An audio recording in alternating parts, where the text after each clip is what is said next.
Okay, I think we're live. Hey, it's Gary, JollyRogerUkulele.com. If you haven't already been there, you should have already been there. And we are playing out of Books 1 and Book 2 tonight. They're free songs, and you should do everything in Book 1 and most everything in Book 2, and then play everything in the Jumping Flea Arpeggio. And all of those is completely free, and you will be an amazing top-level ukulele player. And then you should buy a membership, give me a little bit of money, and come play all of the membership stuff. So there's another 400 some songs in there that are more modern, more popular, more blah blah blah, and really good arrangements. That's the one thing I do that I feel like I'm really just killing it on is arranging music, and hopefully creating songs that you like to play. So tonight is Book 1 and 2, so it's a little bit of the easier stuff. Not that it's easy, it's super difficult, but at least it gets you into the groove of what fingerstyle ukulele is all about. Tonight, interestingly, out of Book 1, we have two of the more theoretical lessons to deal with. Last week we talked about chord charts and how to use the chord charts on this website to help you with songwriting. And then tonight we'll also take a look at bar chords. Bar chords is one of those things that divides people up pretty darn quickly. In guitar, you quit guitar once you hit bar chords. It's just like, I don't like that, and so then you quit. In ukulele, they're actually quite doable, but they're still pretty hard. And so I'm going to show you how to solve that problem. Okay, so if you ever hit a bar chord and you're like, I hate bar chords, with tonight's lesson, we will forever banish that as being a problem for you. My name's Gary. I do a lot of ukulele. It's my main instrument. It's the thing I love the most. And then I do quite a bit of guitar. It's the thing I hate the most. And then I do harmonica to soothe the savage beast. The main thing with harmonica is notes are longer and the sound is louder, and that's kind of pleasant when you spend your whole life trying to get as much sound as you possibly can out of something like this. And so those are the three instruments I'm involved in, and of course you can find information about that on the website. So tonight, let's go take a look at those chord charts we talked about last week. And I think what I will do is I will do a couple of different keys on the ukulele and then one key on the baritone.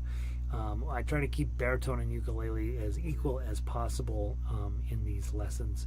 And for those of you who've been searching the internet high and low for baritone stuff, you're just not going to find it very much. You're just not going to find good stuff out there very often. There are a couple of arrangers who've done magnificent things, but for the most part it's kind of disappointing what's out there baritone. And hey, K Moss. K Moss is in her second class with me in 2 hours, so she's about ready to throw her computer away and join a commune. Where was I at? Oh, baritones. I like baritone. I think it's a better ukulele. No, I shouldn't say that. High G ukulele is by far the best instrument in the world. Baritone is a close second because it fixes this high G weirdness, and it sounds nice, and it's really pretty. It's no more difficult to play than this. And then when you decide, oh, I would like to have more crazy in my life, you get a guitar which is enormous and has 2 extra strings, and then you're set for life for a long journey in developing a good hatred for music. All right, last week we talked about how to use a chord chart from the website to write music, and I recommended that we stick with keys that are ukulele friendly. So in this case, I'm going to pick one. I think I will pick let's pick the D chord, okay, the key of D. So on your ukulele chart, there over on the side, you've got some orange lettering, and those are the ukulele friendly keys. So G, C, G, D, and A are going to sound pretty good on ukulele, or not. They're all going to sound great on ukulele, but those are the more easy ones to play. And then on the second page, F and B flat. B flat's definitely the harder one of the group, but F's no cinch either because it's got B flat hanging around in it too. But on the first page, C, G, D, and A are very common ukulele keys. And if you can't get it done in one of those keys, you probably can't get it done, right? And so I want you ultimately to write a song in every single key on this page. So that's 30 songs. But don't rush, right? You're going to get better as you're in the process. So if we're talking about using the key of D for our ukulele song, okay. Now, which chords go with that? Well, last week we talked about 6, 4, 5. Okay, so if D is my 1, I look on the chart, I go over to 6, and B minor is going to be my 6. Okay, now already you can hear it, right? Okay, it's only one note different. Well, it's 2 notes different, right? But that high note there makes it sound so beautiful on ukulele, and other instruments don't get that because their notes are in order. It sounds fine on the other instruments, but ukulele, you get this special little ding right there, and so that's what makes the writing for the ukulele extra fun. Okay, so we start with the D, go to your B minor, and then go to your 4. In this case, slide over to the 4th column. That's G. Okay. Word for the really wise people. You see this G chord that we've been working on since we got going together? It's really a bar chord with an F shape in front of it. Okay, and look where my ring finger ends up, on that same note as in B minor. Okay, so if I'm playing in D and I go to my B minor, all I need to do is add my middle finger, and now I got a G chord. So it goes da da da da da da da dun da da da dum, and you can already tell. I already know what the next sound's going to be. Dun dun dun dun, and then you go back to the beginning. Okay, so let's do this together. D, B minor, G, A, back to D. So I'll coach you through it. 1, 2, 3, 4.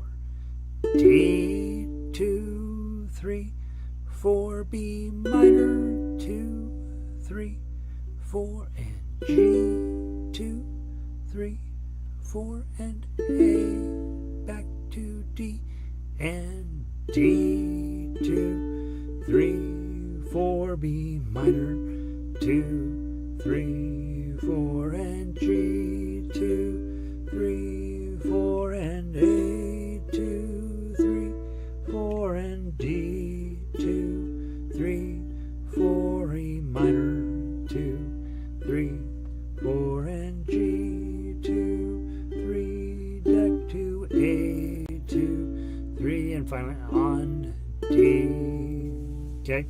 Now, it's 1950s chord progression, basically. It's been a zillion songs, but it really feels like the 50s, right? D, so it's 1, 6, 4, and 5. 1, 6, 4, 5. Okay? So if I wanted to do it fancy,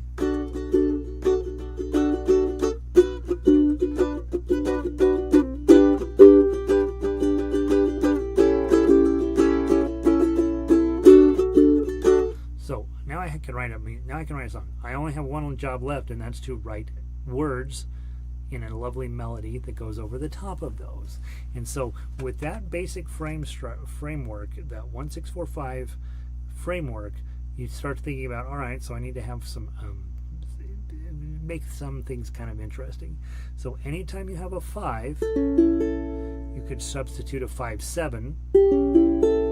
I shouldn't say anytime. As long as you're in the key and you hit a 5, rather than playing the 5, you can play a 5, 7. Has a little more edge to it because it's urgently trying to get back to D. Okay, so those 5s. So there. Hopefully that makes some sense. You can do these chords in any order. So let's do them 1, 4, 6, 5. Okay, I don't know. I guess that we'll try that. So 1, D, D, D, D. Go to 4. Go to dun dun dun dun dun. Go to B minor. Bum ba da da da da dum. 5, 7. Bum ba da da da da. And then let's just do that pattern a couple times through. So starting with D, 4 beats. Now let's do 3 beats. It'll be fun. 1, 2, 3. D, D, D, G, G, G, G, B minor. B minor, 2, 3, A7. Okay, together. D, 2, 3. G, 2, 3. B minor, 2,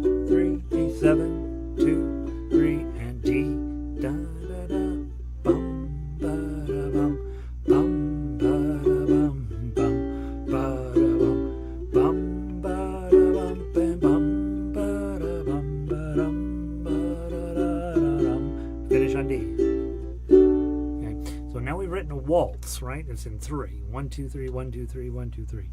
And then use your right hand skills appropriately. Bum, chunk, chunk, bum, chunk, chunk, G. Bum, chunk, chunk, bum, chunk, chunk.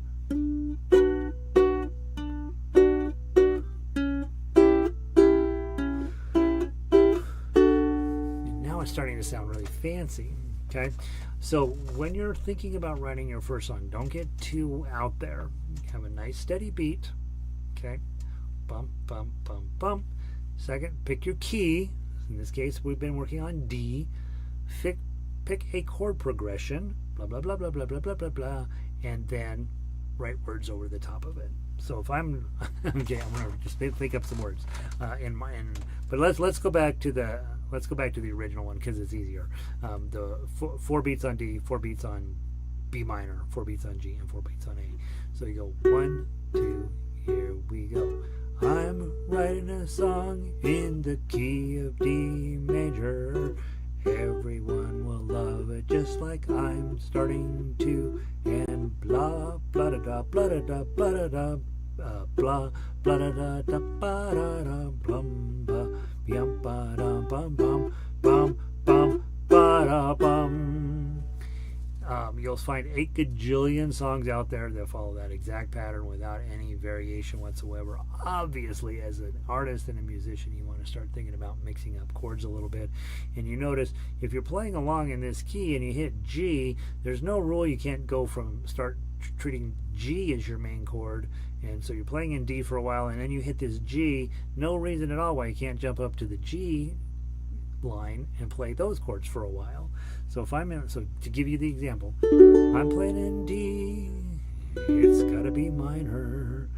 I'm hitting the G, and guess what? I'm gonna go over to the C. It also has a D in that chord and an E minor. I'm gonna go back to the G, and then over to the A7, and then home to D. So I was playing on one line for a while until I hit a chord that both lines shared, and then I can jump to the other line and play on that line for a while. And that's what you'll see in all of music, is that pretty rarely do they stick right on one line. Now the most famous songs probably do. The old songs that have been around for 300 and 400 years pretty much stick on one line. But better, more sophisticated songwriting won't do that. It will start to wander around and you'll get chords kind of adjacent. And I think it's next week we deal with the circle of fifths, and it shows you really clearly why that doesn't work, why you can't just play on one line and then pick a chord from way out in outer space and then put it back. So hopefully that gives you a sense of how to use this chord chart to write songs. So if you're just looking for a chart to help you find the shape of a chord, those are out there on chord finders. You just use your phone to do that. But if you need them in an order where you're getting ready to create something from scratch, you need a simple system to help you know which chords go together without a lot of thinking, right? And the harder the chords are to put together, so if I'm in D, and for whatever reason I want to get an F sharp minor in there, oh, that one worked, right? And so I'm like, oh, wait, I can do that. Oh, it's my third. Okay.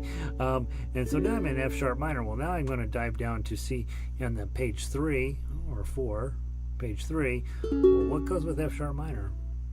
C sharp DM. Okay, so you can hop around, but you want to be sort of thoughtful. Does it make any sense? Lots of times it won't make sense if you're hopping around this sheet too much. So think horizontally for your first songs and then add. All right, so that's how you use a ukulele chord chart. Let's do one in minor from the baritone. And if you don't have a baritone, you're going to stay on your ukulele. So if I go grab my baritone chart here, and again, I was going to try to find time to fix this chart that still has guitar chords floating around on it. My goodness, I don't know how that happened. But let's say I'm going to write in the key of C on guitar, or baritone. You're going to play in the key of C on your ukulele, obviously, because we have to be in the same key. And now we're going to be able to create a cool duet together with you playing the same chords as me, but on a different instrument. Okay, so go look at your C. If you only have a ukulele, go grab your C, your ukulele chord chart, key of C. So your C looks like this, my C looks like this. Nobody cares. I'm going to be lower than you, you're going to be higher than me, and it's going to sound cool. Okay, we're going to do 1, 6, 4, 5 again, and instead of 5, use the 5, 7. Okay, so let's do C. Let's do 4 beats of C. 1, 2, ready, go. C, 2, 3. Now go to 4. Now go to 6. A minor, 2, 3. Go to 4 and F, 2, 3. Now go to G7. Back to C. 1, 2, 3. Off to 6, 2, 3. Back to 4, 2, 3. Over to 5, 7, 2, 3. And C, D, D, D, D, D. And A minor, 2 and 3 and 4. And F, 2 and 3 and 4. E7, 2, 3 and 4. And C, 2 and 3 and 4. And A minor, 2 and 3 and 4. And F, 2 and 3 and 4. G7. Here we go, and finish up. Okay. So now we sound cool together, right? I'm playing a lower voicing, you're playing a higher voicing, we're playing all the same chords together, and then all we have to do is think about what song we want to write about. So you write about your cat, how much you love your cat. You write about how much you hate whatever politician you happen to hate. You write about what is it, blowing in the wind, right? You write about Stairway to Heaven, right? Whatever song you want to write, you put words over the top of that, and all of a sudden, and then you send it in, and next thing you know, you're Taylor Swift cruising around the world making $1 billion in a matter of a few months. So that's why you write music, is because it's pretty cool. Okay, now that's the other thing is, let's go look at our next piece of tonight's action, which is your Make It Better bar worksheet. I promise, if I could get more people to take this sheet seriously, the world would be a better place. But most people aren't going to do it. It's very technique oriented, and it's going to make you sad. The first 4 times you do it, then you'll be like, okay, I know how to do that, and then you stop doing it, and then your bars all of a sudden aren't as good anymore. So I'm going to use the ukulele, but if you're on baritone, you're going to be the same thing, only you're going to start on fret 5. Okay, so on this Make a Better bar, the problem with bars is that your bars are terrible. Okay, so let's go to fret 5 first. Doesn't matter which instrument you're using. Okay, when you first start bars, it sounds like this. Okay, sounds like that. Okay, and it should, because we all sounded like that when we started, and it's important you sound like it too, or we're going to think we got shortchanged. Okay, now thumb is always right behind your middle finger, so your bar is slightly behind your thumb. Okay, and now you squeeze. Okay, but a lot of times you get this, right, or this. Right, so different strings will work and different ones won't. So here are your choices for fixing a bar. Squeeze a little harder. Roll it forward just a little bit. Put it on top of the wire fret and roll it back just a little bit. Push it up higher a little bit. Pull it down lower just a little bit. All of those are choices that you'll make to get clean sound. In the beginning, you're going to feel like your thumb is falling off. Eventually, you'll get where you don't need to use your thumb at all. Okay. Now, when I'm not using my thumb, I'm pushing pretty hard on the ukulele here, but it's sort of for demonstration. You do not need your thumb to make effective bar chords. Okay. So your thumb, right now, you're using it as a bit of a vice grip. But long term, I want you to use the weight of your arm and this arm playing counterbalancing the weight of your arm. And now you're getting nice bars. And I'm not using my thumb at all. Okay? So those are the technical things for you to think about to get a clean bar. The other thing that's important on clean bar is that you're going to be putting other fingers up here in front of it to make different types of bars. There's only 10, and you in the whole world, and you're going to use other fingers up here.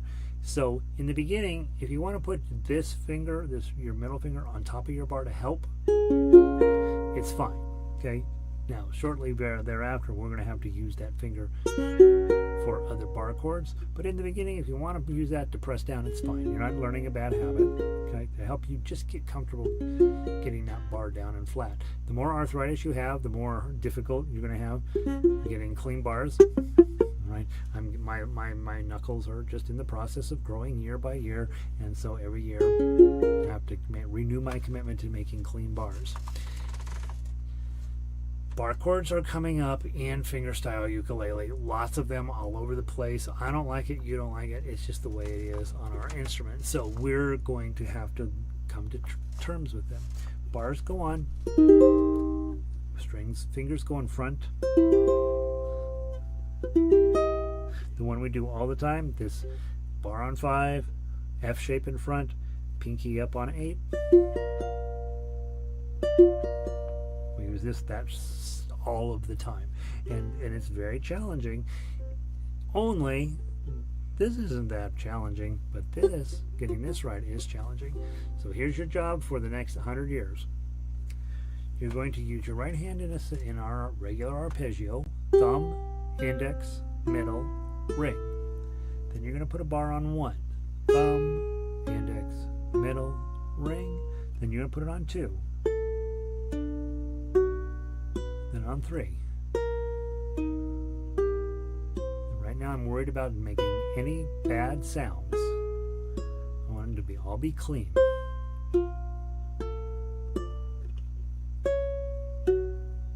We're on 7 right now. 8, then on 9, then on 10, getting pretty hard up here, 11, and 12. I've automatically started, since my middle finger's not doing anything, I've automatically started chomping him down on the top to help get it clean. If I had a super fancy bar chord in front of that, I couldn't get away with that.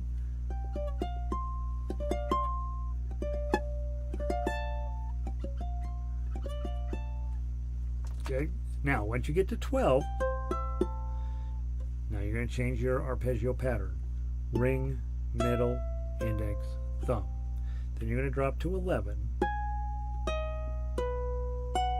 Then you're going to drop to 10. 9. I gotta hear the bad one there.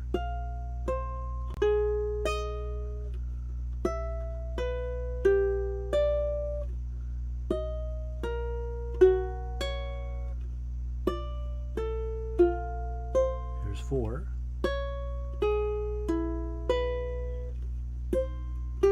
The one right up next to the nut on number 1 is probably the hardest.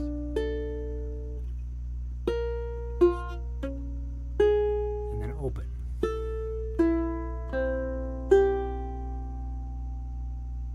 Okay, so what you're really trying to do there is get where your bar is reliable. You want to try to make all of those notes clean. Do it as you warm up. You sit down, you grab your ukulele, you're like, okay, I'm going to get to be the world's greatest ukulele player. Run through your bars and go. It takes a minute, maybe, to go all the way up to 12 and all the way back. Now, if you're a baritone player and you're playing with ukulele players, you'll start on 5, go up to 12, and then come back to 1. Okay, but if you're a baritone player on your own, just start at 0, go up to 12, and come back. Okay, but when you're with ukulele players, you have to start on 5, so you're doing the same notes. Kmon says it's hard to oh yeah. So here's what she's complaining about, which I complain about too. Bar on, you put your bar on, then your ring finger's got to go up here on 4, right? You remember, some of you remember when you first learned ukulele and you had to do B flat, bar here, middle finger here, and ring finger there, right? Really unpleasantly difficult. So if we're down, I'm going to move this up to 5. It's just as difficult now as it was before. And now I'm going to move my middle finger down to get that chord. Now it's a B flat again. And now I'm going to use my pinky up here on A. Okay. I wish we didn't have to do that, but we have to do that. And there are many songs where we'll have to do that and put our pinky up here on 10. Right, and so I'm kind of doing a terrible job of it on purpose, just so you see, hey, man, it's hard for me too, but I'm not that on purpose. This is sort of coming out bad anyway. And yeah, it's really hard, but what makes it even harder is if you don't have your bar in good shape. And so take some time with this Make a Better Bar worksheet. It takes you 1 minute at a time to go through it, and it will be worth it, because I guarantee you we're about to head off into playing Melville Castle, Minstrel Boy, and Malone, and I guarantee you somewhere in there there's going to be a bar with some stuff in front, and it's going to be complicated and we're not going to love it, but you have to do it, because you can't reach these notes down here on the instrument and use these fun chords back here. You just can't reach, and so hence the bar goes in a little bit different shape to make the same chord, and then pinky's going to be up here dancing around doing its job. And so yeah, very hard, but the more you do it, the better you get at it. So I say practice a little bit every day. Practice the hard stuff for a while. So about 5 minutes on technique, about 15-20 minutes on the hard stuff, the new stuff, whatever you're trying to get better at. And then the last 10 minutes, just play the songs you love that are way too easy for you, so that you can remember you're doing this for fun.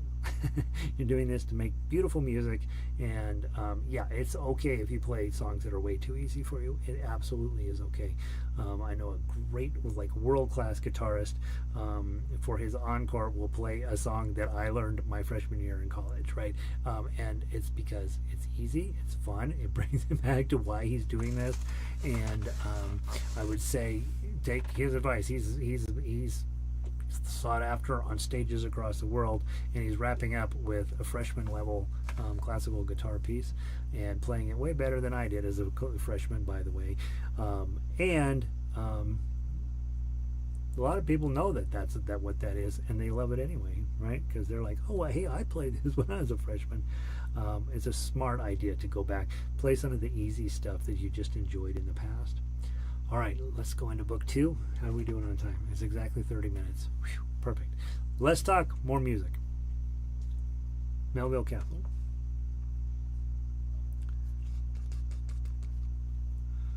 Where are you, Melville Castle? Melville Castle. There we go. All right. Supposed to play it 4 times through. That's crazy sauce. We're going to play 7 times through. Supposed to play it 7 times through. No, we're going to play it 2 times through. We're going to play from 0 down to 8. Then we're going to come back to measure 1. And we're going to play it down through 7 and skip to 9. Okay? And if you haven't taken time, go read the lyrics on this. They're pretty funny. If you ever wanted to know how men's brains work, this is your song. And I'm going to make myself a note. We go back to number 1. Okay? Oh, Willie's gone to Melville Castle, boots and spurs and all, to bid the ladies all farewell before he goes to war. Oh, Willie's young and blithe and bonny, loved by one and all. Oh, what shall all the lassies do when Willie's gone to war? And then we'll jump down to the last verse. Oh, when on his horse he rode away. And you notice, you can hear my singing is very strange because the song is too high for my voice. And so you would want to change the keys. That's where baritone comes in, right? Sorry. That's the dog going out to the bathroom. Silence. All right, let's just play it. Okay, this one's not super challenging. Try to get a little bit of a loping feel. This is about a guy on a horse, right? Da da dum dum dum dum dum dum dum da dum dum dum. Okay, from the top. And again, if you're new, you can play the chords. If you're on baritone, you have to play the chords. Okay. If you are new, you can play the lyric. The melody line.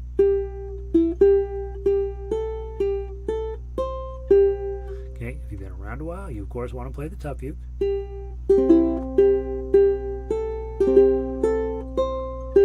Okay, or if you've been around even longer, you want to play it with claw position.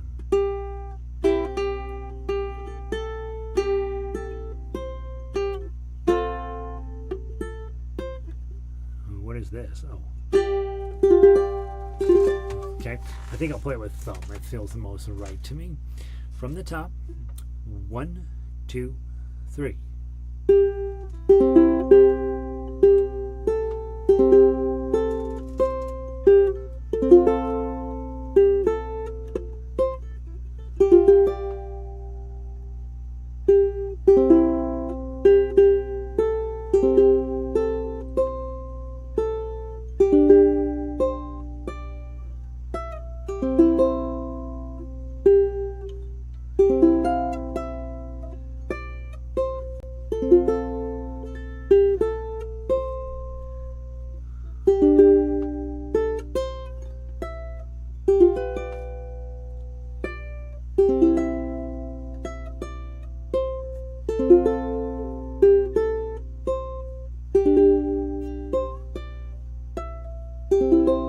Back to the top.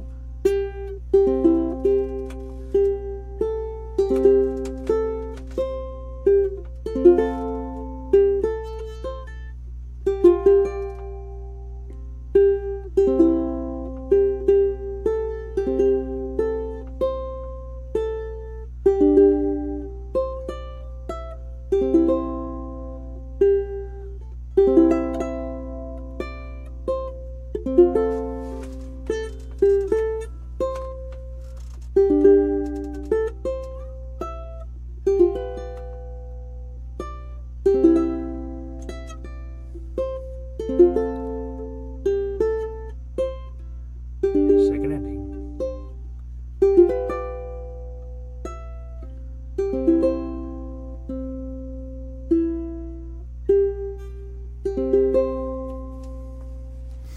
Wanted to make a brief note.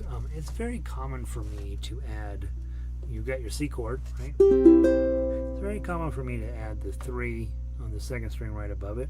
Gives you a little more horsepower, especially toward the end of a song. It just gives a little bit different flavor to that C chord. It's really lovely, and it's something you should be, whenever you see a C chord, think, could I just do a regular C chord, or should I add the extra 3 in there? And it ends up sounding pretty cool. Alright, so let's do the same song on baritone. And then we will be done with it, and then we'll have to sadly send Melville Castle on to its resting point and come back in a year or so to work on it. Baritone. Alright, so in baritone, your chords are G chord, as you guys know on ukulele, that's that guy. You're going to play a C chord, yay, we love that chord, and then D7 on ukulele is right there, right? Hopefully you know those. Not unimportant. This is just a 3-chord song. It's got G's, D's, and C's in it. And if you look at your chord list, your chord chart, and you look under the key of G, G is 1, C is 4, D is 5. Okay? They don't have a 6 minor in this song, sadly, but it's a swashbuckling song. We don't have time for sadness. Okay? If you're on ukulele, play the chords. 1, 2, 3.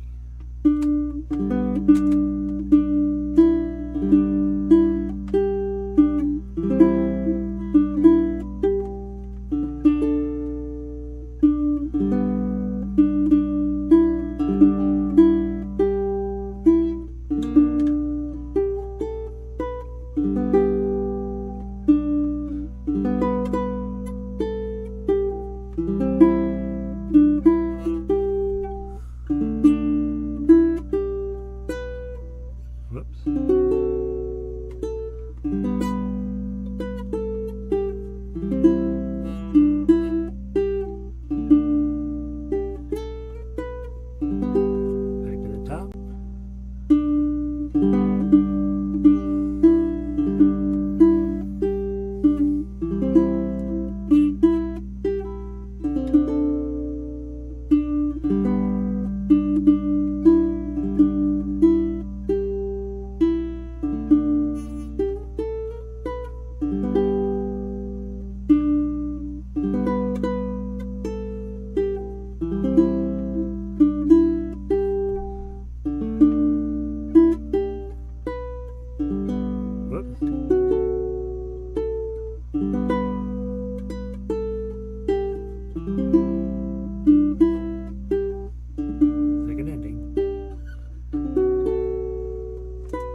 chapter, 7 verses.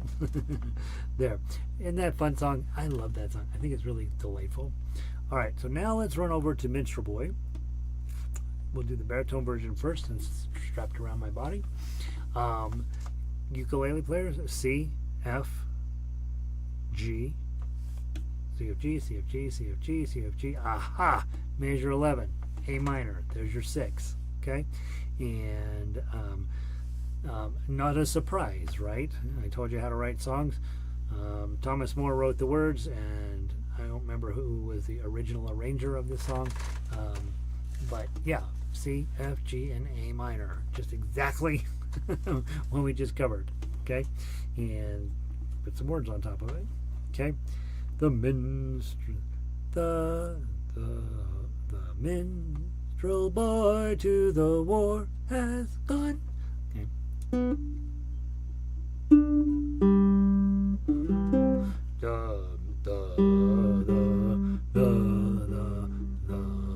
minstrel boy to the war has gone. In ranks of death you will find him. Right? So those are the things you're looking for. Okay? From the top, if you're on ukulele, play the chords. 1, 2, 3.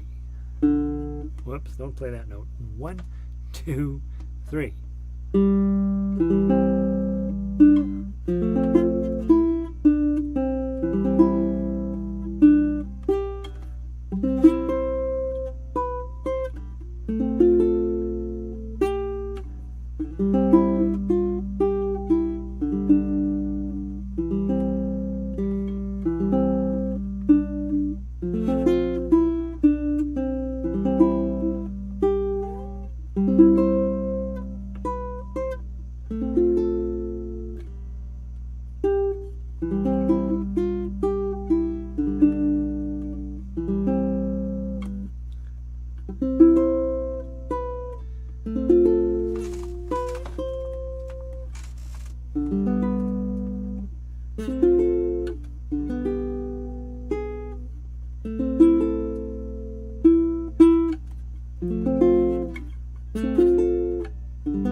Lovely, right? Sturdy really, we'll have one more week on that, by the way. But this is exactly what Kamos is talking about, is that, man, look at all of these moments when you have to have a bar on and your ring finger up here. Just as a bummer, right? And then in many cases you got to add this, and in many cases you have to add this somewhere as well. And so it's a lot to think about. But if you're like, Okay, bar on 5. I get this. Then you can stop thinking about the bar because you know, look, I've been working on my bar. It's going to happen. I just got to get all the other ears in place. And easier said than done, but this piece moves, bumps all around like this. This is a great piece walking out of bar chord workshop to say, play this, because your bars are all over the place. And really, they are doable, right? But not without a little bit of thinking. And yeah, so all right, let's play the ukulele version of it. So if you're on ukulele, you're playing chords or the melody or the tough uke, and if you're on baritone, you are playing the chords. Baritones, F, B flat. It is what it is. This is not your key. It's not terrible, but it's not great. And then yeah, you know, you have your D minor in there, right? So if I'm baritone, that's D minor. All right, we're gonna play ukulele. Partway through that, I decided I'd switch to plucking. I think I liked it a lot, so I'm gonna start with plucking this time, and then I'm gonna finish on thumb. Okay, from the top, 1, 2, 3.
Top.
Second ending.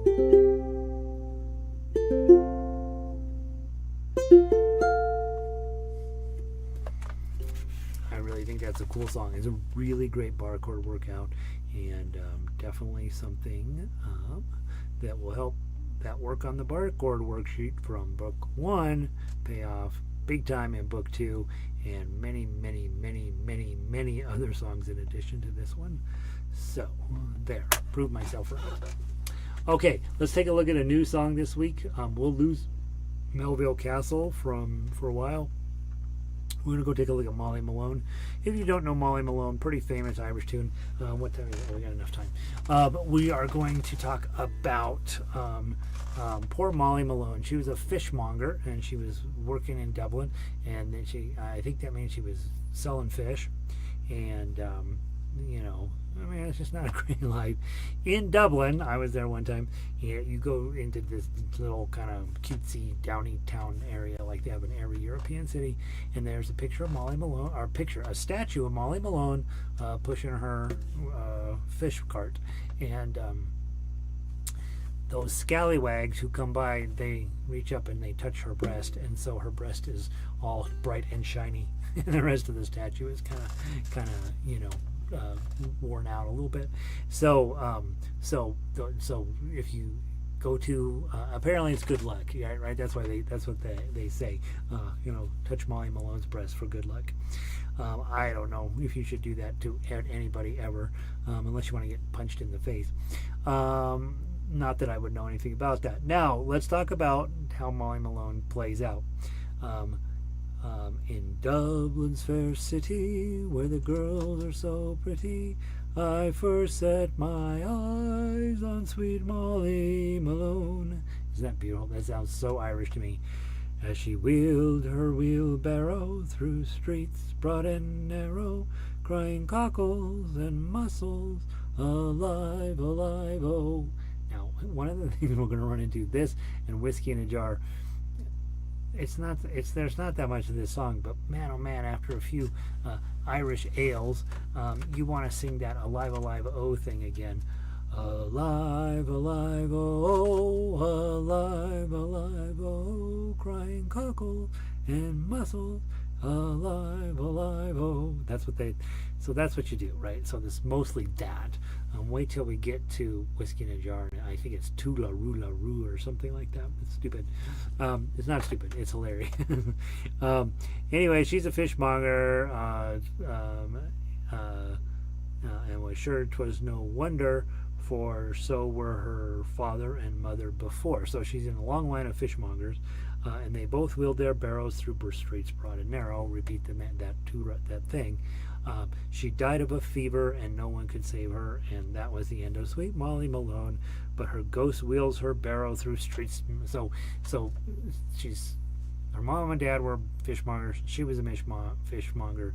She dies, and then she's wheeling his barrow through Dublin or whatever city. I don't think. It is Dublin, and she is a ghost, I guess. So that's the song. So you don't think too hard about folk lyrics. You just do you just do them, or you change them, right? I do that all the time. Chord-wise, not real bad for us. Even in the tough U, not super bad very often. There's one thing that's kind of annoying. Okay, so you got your G chord. It's going to be a D chord on baritone. You've got your E minor chord. It's going to be a B minor on baritone. You got your A minor, which will be E minor on baritone, and the D7, which is A7 on baritone. Okay, and then that repeats again. G, E minor, A minor, D7, G, E minor, D7, G, G. Now in that middle section, the chords don't change, but the order does, and that gives you a different feeling. So we've got 4 chords here. They never change. They're a little different than because there's an A minor and an A7 in the same song. I'm sorry, there's an E minor and an A minor in the same song. So those are on different lines on your chord chart. But if you go look, you'll see they're very closely related, and that's how you're going to get to a song like this. Okay, now let's talk. The melody shouldn't be anything. It goes up to 5. That's your note, right? So when you have a melody and you're playing along with lots of 2s and 3s, I don't think there's any 1s in it. You might want to consider playing in second position, because there's your 2s, there's your 3s, here's the 5 that's going to show up. You don't ever have to move. You want to consider playing this in second position, just like we did on Yankee Doodle in Book 1. We played in third position for the first half of that song, and then first position for the rest of it. In this case, play it in second position, the whole thing. The reason I like to do that is it makes you use your brain a tiny bit. When you see a 2, you typically put your middle finger down if you're playing in the key of C. But when in the key of G, when you're going to play in second position, you're going to put your index finger down when you see a 2. It's just good for your brain to be able to pay attention to both. Okay? Now, let's take a look at the tough uke. And baritone's yours is the same, so you will do it on ukulele, and then this week you'll work on it the other way. Hit the 2, that's the wrong string. Hit the 2, dum, it's already sad, right? In partial G chord. Now here's where it's going to be a little bit of a mess. This E minor, it says 0, 3, 4, so you might think you want to play it with these 2 fingers, okay? But you do not. you're going to want to play it with middle and ring because you're going to need this index finger here in just a second. So grab your middle and ring, okay, and then your 2 comes down. Okay, now go get this 1. I'm just going to use my index finger, and then I can add my middle finger to get the D7, and my ring finger to hit the 3, okay, or your pinky, doesn't matter. Okay, G chord, middle finger up. Okay, and now here we go. This is where the real problem is, okay? I want you to continue to have good form on your E minor. 2 here, 3 here, 4 here. But now you also have to add 5 on the first string. And then you're going to hit this 3. I'm going to use my index finger. But you could use your middle finger. Okay, and then like you got a 2, 0, 0, 2. I've noticed as I'm playing, I'm ending up upside down on this. But if you feel like, no, I'm never going to play upside down, get this on. And listen to that chord. That note is so not the right note.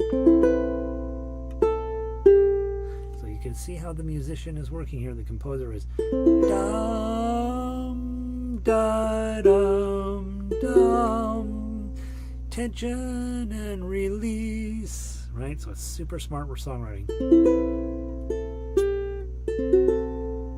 Okay, and then we'll repeat the same idea.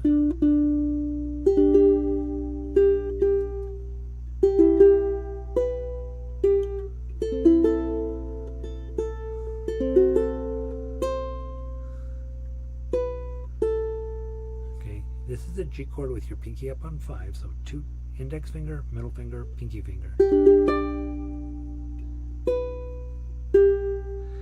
So you're going to have to go fast here. Hitting this 2 has got to get right underneath that 5 really quickly. And then here's this weird E minor shape. To do yourself a favor, switch those 2 fingers over and put your pinky on.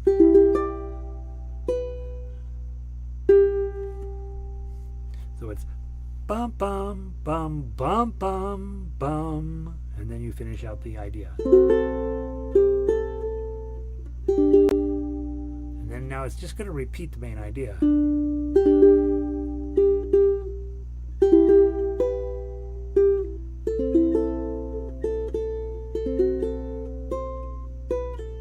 That's a great place for a pull-off. 2-0. Anytime you see 8th notes and they're on the same string, try to do a pull-off. Here's your G chord with your pinky.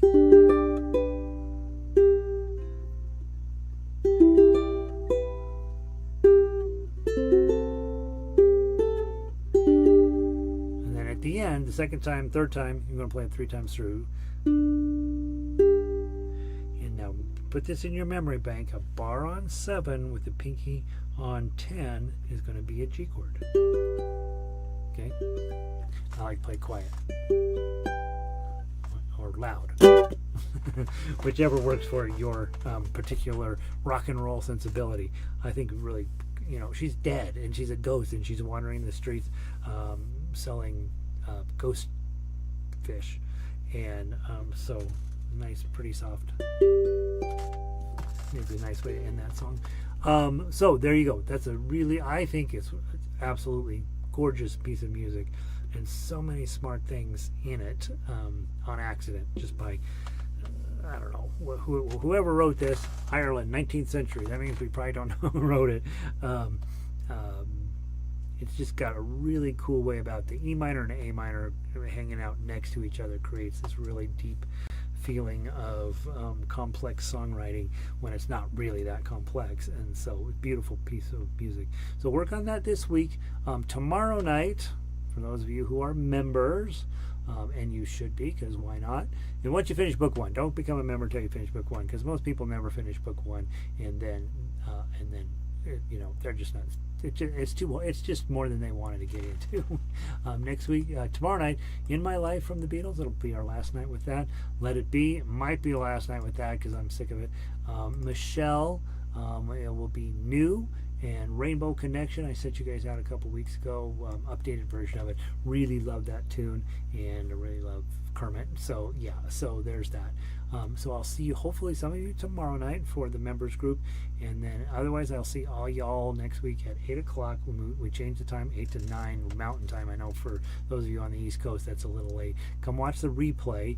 I am checking video notes on the YouTube back channel. It tells me how many people actually watched and how much of it they watched, and enough people are getting involved to make this worth the time, and we only got to get 1 or 2 of you to be great ukulele players, teachers, orchestra leaders, whatever, and I'll feel like my time here on earth has been worthwhile. So play ukulele, play it a lot, share it with your friends, tell them about Jolly Roger Ukulele, and have them come play with me Tuesday and Wednesday nights, and harmonica is now Tuesday nights, and guitar is on Sunday nights. So have a great evening. K-Moss, thanks for being here, and keep on up with those bar chords.